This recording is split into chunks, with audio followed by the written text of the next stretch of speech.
প্রিয় দর্শক, বেশ কিছুদিন হয়ে গেল আমাদের অনলাইন অ্যাক্টিভিস্ট, লেখক এবং জুলাই অগাস্ট আন্দোলনের এক প্রাণপুরুষদের একজন ফ্রান্স প্রবাসী পিনাকি ভট্টাচার্যের কথা বলছি। বেশ কয়েকদিন হয়ে গেল জনাব পিনাকি ভট্টাচার্য একটি প্রস্তাব রেখেছিলেন তার একটি ভিডিওতে।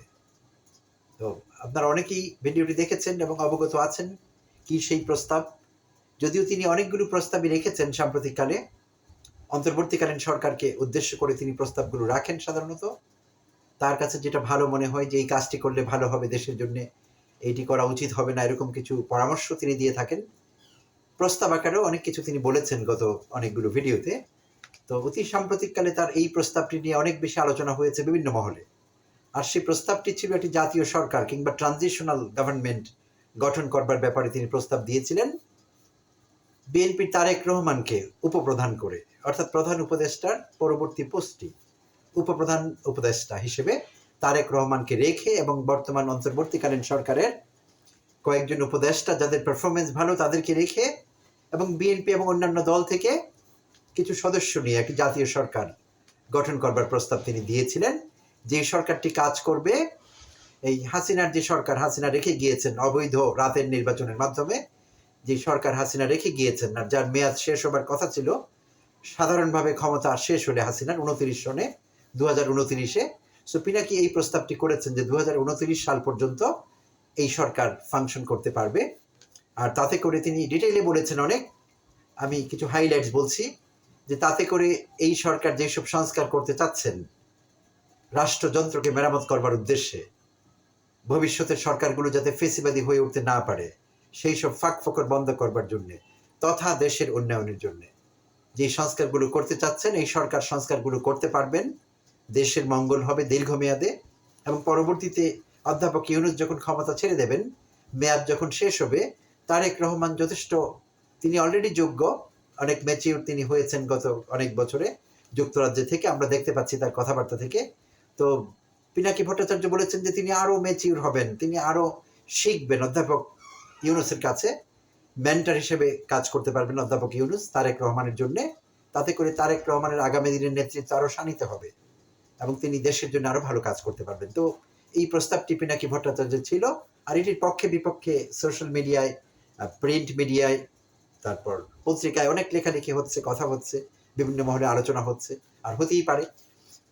আর ব্যাক টু ব্যাক কিছুটা কোইন্সিডেন্টালি সার্জিস আলমও একটি বক্তব্য রেখেছিলেন তার সোশ্যাল মিডিয়ায়। তিনি বলেছিলেন যে তিনি অধ্যাপক ডক্টর মোহাম্মদ ইউনূসকে একটি নির্বাচিত সরকারের প্রধানমন্ত্রী হিসেবে দেখবার তার যে আকাঙ্ক্ষা সেটি তার সারা জীবন থাকবে। এমনি একটি মন্তব্য তিনি সোশ্যাল মিডিয়ায় করেছিলেন।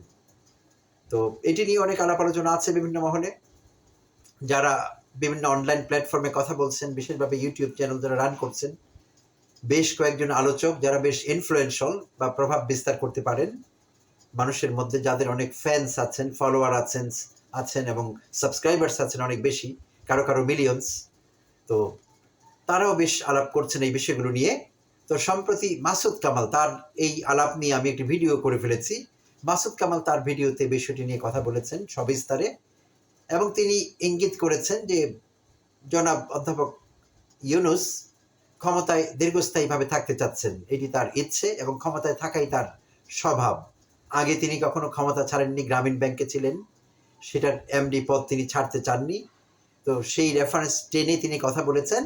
সো অধ্যাপক ইউনূসের ক্ষমতা না ছাড়ার অভ্যেস অনেক আগের, তাই তিনি ক্ষমতা ছাড়বেন না। তাই তিনি পিনাকি ভট্টাচার্যকে দিয়ে এবং সার্জিস আলমকে দিয়ে কথা বলাচ্ছেন। তারা নিজের থেকে বলেনি, স্বতঃস্ফূর্তভাবে কথাগুলো আসেনি, পরিকল্পিতভাবে একটি বৃহৎ পরিকল্পনার অংশ হিসেবে কথাগুলো তাদের দিয়ে বলানো হয়েছে। এই বক্তব্য ছিল যিনি সাংবাদিক বলে নিজেকে দাবি করেন, মাসুদ কামাল, যার কাজ সবসময় অন্তর্বর্তীকালীন সরকারকে অস্থিতিশীল দেখানো এবং অধ্যাপক ডক্টর মোহাম্মদ ইউনূসকে ছোট দেখানো। এটি তার কাজ, একমাত্র কাজ আমার কাছে মনে হচ্ছে। সো তিনি এইসব নিয়ে অনেক কথা বলেছেন। তো আমি তার বিরোধিতা করে আমি আমার প্রতিক্রিয়া জানিয়েছি আমার একটি ভিডিওতে। তো আজকে কোইন্সিডেন্টালি আমার জাহেদ স্টেইক একটি চ্যানেল আছে, আপনারা জানেন, অনেকেই তার ভক্ত, আমিও দেখতাম সেই জুলাই অগাস্ট সময়টিতে, আমি তার ভিডিও দেখতাম নিয়মিত, পিনাকি ভট্টাচার্যের ভিডিও দেখতাম, আর অনেকেরই দেখতাম। তো জাহেদ স্টেইকের মিস্টার জাহিদুর রহমান তিনি বেশ ভালো আলোচনা করেন, তাকে অনেকেই পছন্দ করেন, আমিও করতাম জুলাই অগাস্ট সময়টাতে। বাট আজকাল আমি তার ভিডিও কোনো কারণে দেখছি না, কিছুটা হয়তো বা অবচেতন মনে আমি এড়িয়ে যাচ্ছি, তার ভিডিও দেখতে আমার ইচ্ছে করে না। কারণ আমার কাছে মনে হয়েছে তার একটি কাজ, মাসুদ কামালের তিনি পদাঙ্ক অনুসরণ করেছেন এবং সারাক্ষণ অধ্যাপক ডক্টর মোহাম্মদ ইউনূসের কি কি ইমপারফেকশন আছে, তার কি কি অপূর্ণাঙ্গতা আছে, কি কি ফেইলিয়ার্স আছে, এটার পেছনেই সারাক্ষণ পড়ে আছেন। পজিটিভ বা ভালো কথা খুব কমই বলেন। তো এইসব কারণে হয়তো অবচেতনভাবে আমি একটু বিরক্ত, তাই আমি তার ভিডিও দেখছি না। বাট আমি যখন ব্রাউজ করছিলাম তখন হঠাৎ করে আমার সামনে চলে আসে তার একটি ভিডিও, যার থাম্বনেইল বা টাইটেল ছিল ডক্টর ইউনূসের 5 বছর ক্ষমতায় থাকার আলাপ কেন প্রকাশ্যে। ডক্টর ইউনূসের 5 বছর ক্ষমতায় থাকার আলাপ কেন প্রকাশ্যে। 8 দিন আগে তিনি এই ভিডিওটি দিয়েছিলেন।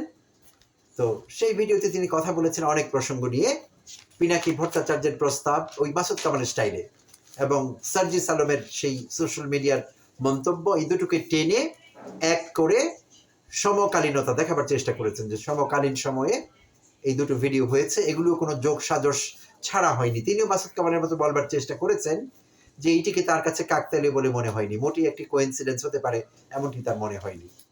তো ঠিক আছে, তার আলাপ তিনি করেছেন, করতেই পারেন, তার যা কিছু মনে করবার স্বাধীনতা আছে নিশ্চয়ই।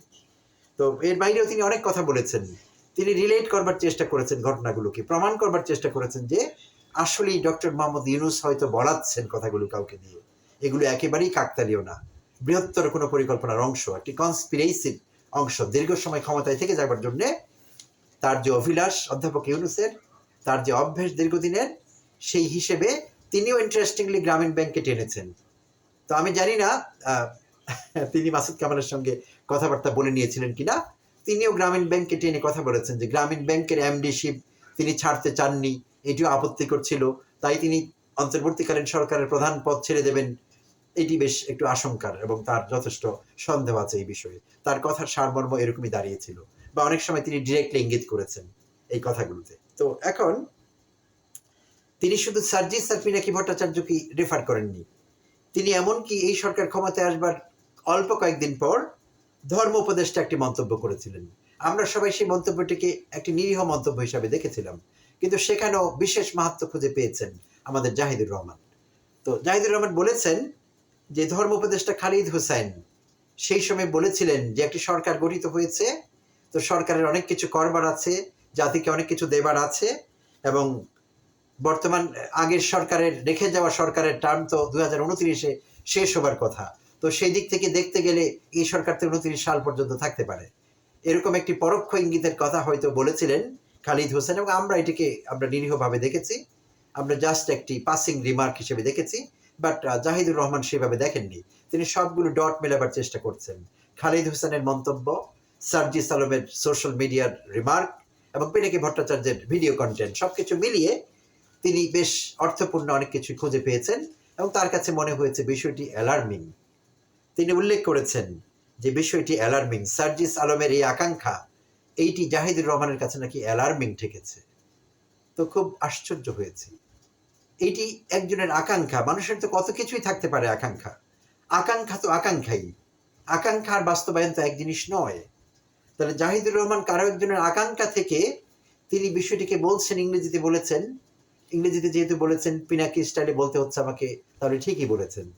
তো তিনি বলেছেন it's an alarming sign, Sarjis Alam এমন একটা আকাঙ্ক্ষা ব্যক্ত করলেন, তাই সেটি তার কাছে অ্যালার্মিং ঠেকেছে, ভীতিকর বা আতঙ্কজনক মনে হয়েছে বিষয়টি। তো কেন হয়েছে তিনি ভালো বলতে পারবেন, আমরা আসলে কিছুই বুঝতে পারছি না।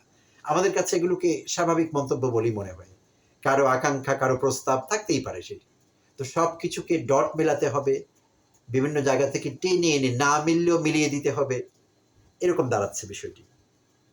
তো তিনি আরো কিছু আপত্তিকর কথাবার্তা বলেছেন জাহিদুর রহমান, তিনি শুধু সার্জিস আলম বা পিনাকি ভট্টাচার্যকে সমালোচনা করেননি, বা তাদের এই কথাগুলোকে বৃহত্তর ষড়যন্ত্রের অংশ হিসেবে দেখাবার চেষ্টা করেই থেমে যাননি, তিনি আরো বিভিন্ন কথা বলেছেন। তিনি এটাও বলেছেন যে আজকাল এটাও বলা হচ্ছে যে অধ্যাপক ইউনূস দায়িত্ব নেবার পর একটি জাতীয় সরকার গঠন করবার প্রস্তাব তখনও উঠেছিল, আর বিএনপি সেটিতে রাজি হয়নি, আর বিএনপি রাজি হয়নি বলে সেই জাতীয় সরকার গঠিত হতে পারেনি। তো বলা হচ্ছে আজকাল আবার আলোচনায় সেটিকে নিয়ে আসা হচ্ছে এবং বিএনপি যে রাজি হয়নি সেই কথাটি প্রচার পাচ্ছে বিভিন্নভাবে।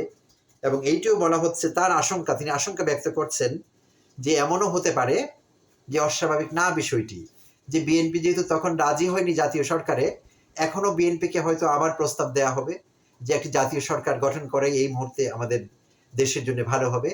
তো আমরা জাতীয় সরকার গঠন করব, তাতে বিএনপি যদি নাও আসে তাহলে বিএনপিকে বাদ দিয়ে, বিএনপিকে বাইপাস করে অন্য মাধ্যমে অন্যদের নিয়ে জাতীয় সরকার গঠিত হলে হয়েও যেতে পারে। এইটি একটি আশঙ্কা তার, জাহিদুর রহমানের। তো অবাক হচ্ছি এরকম আশঙ্কা কিভাবে তিনি করতে পারলেন। আমার কাছে হাস্যকর মনে হচ্ছে বিষয়টি। তাকে আমি একজন ভালো আলোচক বলেই জানতাম এবং আমি উল্লেখ করেছি জুলাই অগাস্টে তার অনেক ভিডিও আমরা দেখেছি। আমি না, এদেশে লাখো মানুষ তার ভিডিও দেখেছেন, তার ফ্যান্স অনেকেই এখনো আছেন। তবে আজকাল মনে হয় খুব একটা বাড়ছে না ফ্যান্স, ফলোয়ার্স বা সাবস্ক্রাইবার্স, আগের রেটে বাড়ছে না। অনেকে ছেড়েও দিয়েছেন, অনেকে মন্তব্য করছেন, তিনি মন্তব্যগুলো পড়েন কিনা আমি জানি না।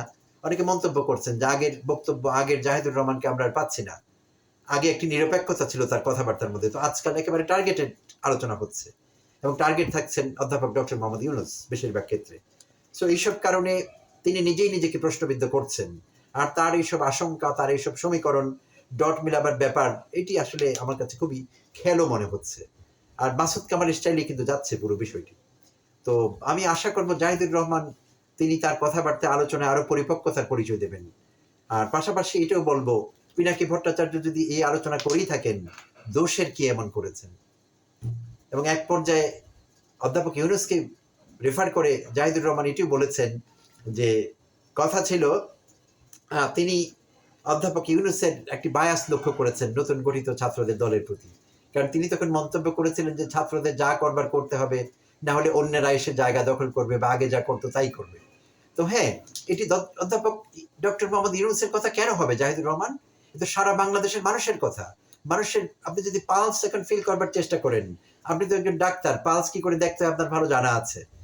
তো আপনি যদি পালস ফিল করেন মানুষের, মানুষ কি চাচ্ছে, লাখো কোটি মানুষ সোশ্যাল মিডিয়া আমরা দেখতে পাচ্ছি অধ্যাপক ডক্টর মোহাম্মদ ইউনূসের সরকারের দীর্ঘায়ন চাচ্ছে। তারা বলছেন 5 বছর নয় 10 বছর থাকুন, আপনি যতদিন বেঁচে থাকেন ততদিন থাকুন আমাদের দেশের দায়িত্বে এবং আমাদের দেশের জন্য এটাই মঙ্গল হবে। হ্যাঁ, আপনি বলেছিলেন এই ভিডিওতে যে আপনি অধ্যাপক ইউনূস ভালোভাবে দেশ চালাচ্ছেন, আপনার কোনোভাবেই এটি মনে হয় না। আপনি শুধু ভারতকে ট্যাকল করবার জন্য বা ভারতের সঙ্গে আমাদের এনকাউন্টারটা ভালো হয়েছে তিনি থাকাতে, এই কথাটি ছাড়া আর কোনো ক্ষেত্রেই অধ্যাপক ইউনূসের আপনি কোনো ক্রেডিট দিতে রাজি হননি এবং তার কোনো সফলতা আপনি দেখেননি। কিন্তু সফলতা তো কিছু আছে, আমরা তো দেখি। কূটনীতিতে সফলতা আছে, তারপর ব্যাংকিং সেক্টরকে সংস্কার করেছেন, এটি স্থিতিশীল অবস্থায় আছে বর্তমানে, দ্রব্যমূল্য নিয়ন্ত্রণে আছে কিছু বিষয় ছাড়া, এবং সাম্প্রতিককালে চীন চীন চীন ভিত্তিক যে কূটনীতি সেখানেও আমরা সাফল্য দেখছি, অনেক কিছু হচ্ছে। সো সাফল্য আমরা দেখতে পাচ্ছি, আপনি হয়তো দেখতে চাচ্ছেন না, তাই দেখেন না, এটি হতে পারে। সো আপনি আশঙ্কা ব্যক্ত করুন, ভালো কথা করতেই পারেন, বাট আলোচনায় আরেকটু ম্যাচিউরিটির পরিচয় আপনি দেবেন, আমরা এটা আশা করি আপনার কাছে। ধন্যবাদ দর্শক, ভালো থাকবেন।